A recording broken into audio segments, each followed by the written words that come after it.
Listen, what I'm about to show you is crazy. M-KOPA came into Kenya as a miracle. Pay-as-you-go solar, phones, e-bikes, all helping low-income families to access tech. Beautiful. But somewhere along the way, while people were paying daily installments, the ownership quietly shifted. And the people who built the company from the ground up, including Kenyan employees, they got diluted into thin air. In simple terms, as the company grew, new share classes kept being created. And every time that happened, the ordinary employee shares became a smaller percentage of the company. Investors got more power, and employees got breadcrumbs. Let's define this quickly so that we are speaking the same language. Ordinary shares are usually the shares employees hold. For example, the ESOP.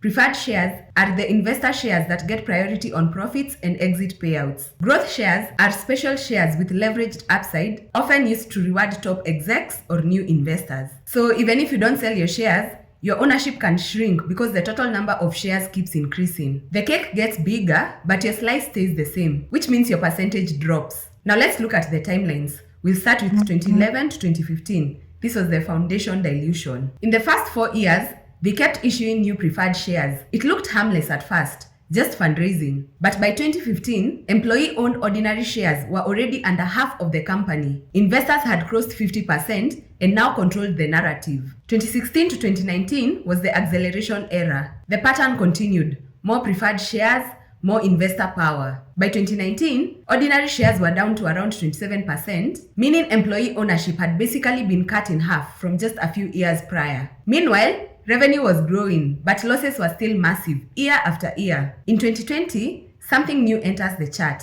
the growth shares. This is where it gets interesting. A brand new class of shares appears and is awarded to management and select investors. Tiny at first, but watch 2021. 2021 was the recapitalisation, the big shift. A huge wave of new preferred plus growth shares were issued. After that moment, ordinary employee shares dropped to about 9.7%, single digits. That means if you thought your shares would change your life one day, now your piece of pie barely shows up. Now, in fairness, this happened while revenue was growing year on year, but the company was also running huge losses, meaning even though the business was scaling, the economics weren't necessarily translating to value for ordinary shareholders. The people contributing labor took on risk, but the upside got concentrated elsewhere. None of this is automatically illegal. Startups dilute all the time, but the concern here is proportionality. When new special share classes give disproportionate benefits to insiders, while ordinary staff see their stake reduced to crumbs, that becomes a question of ethics,